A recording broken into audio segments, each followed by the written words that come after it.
Africa's largest wind farm sits in one of the most remote corners of Kenya. It powers over 1 million homes. It's one of the biggest private investments in the country's history, and Kenya owns none of it, not the land rights holder, not a minority stake, 0%.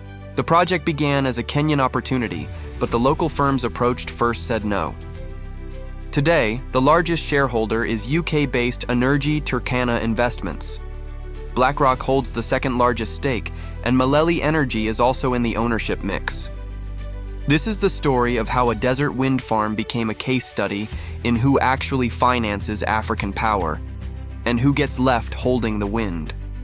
Lake Turkana Wind Power sits in Marsabit County, funneled between Mount Kulal and Mount Meru, where the Turkana jet creates some of the most consistent wind speeds on the continent. Average wind speed here is above 11 meters per second, year-round. Construction began in 2014. The project reached commercial operation in 2018, and the transmission line to the national grid was commissioned in 2019.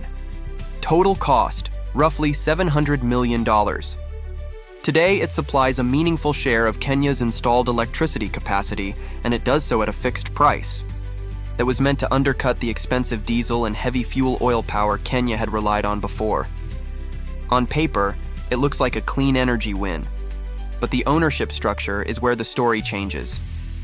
A decade before construction began, the project's founders went looking for local investment.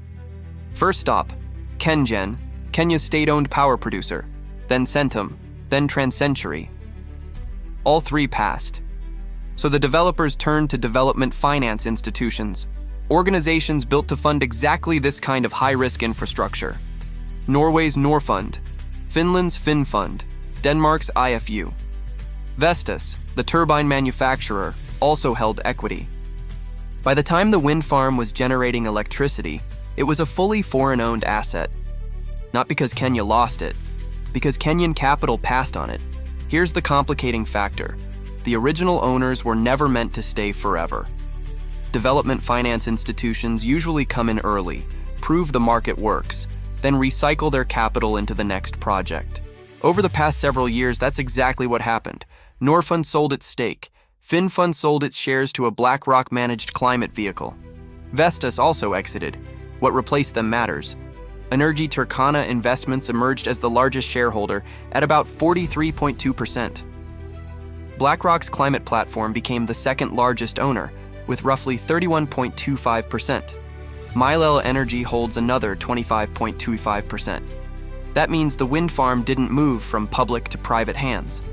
It moved from patient development capital to permanent institutional capital, from investors trying to prove Africa could be financed to investors now profiting because it can. There was almost another outcome. Google explored buying into the project through Vestas, but the deal collapsed after transmission delays. It's a reminder that the list of interested parties was broader than the final ownership map. If you've watched our other videos on Kenya's infrastructure, one name is conspicuously missing here: China. China built Kenya's standard gauge railway. Chinese contractors built roads and highways across the country. But in the one asset class that generates revenue for decades, power generation, Chinese capital is largely absent from Kenya's biggest wind project. That isn't an accident. It reflects a broader pattern across African infrastructure finance. Chinese capital has concentrated in debt-financed, government-backed construction, the kind that fuels debt trap headlines. Western and Gulf-adjacent capital, by contrast, has increasingly concentrated in equity stakes in operating assets. The kind that don't make headlines, but that collect returns for years under long-term power purchase agreements. One model leaves Kenya holding debt. The other leaves foreign shareholders holding the asset. Neither leaves Kenya holding the equity. Kenya gets cheaper, cleaner power. Development finance institutions proved the model works and moved on. BlackRock and other foreign investors now hold the equity in Africa's largest wind farm, and the country most associated with African infrastructure lending, China, isn't in this deal at all. That's not a scandal, it's just how the money actually moves. And it rarely looks like the headlines suggest.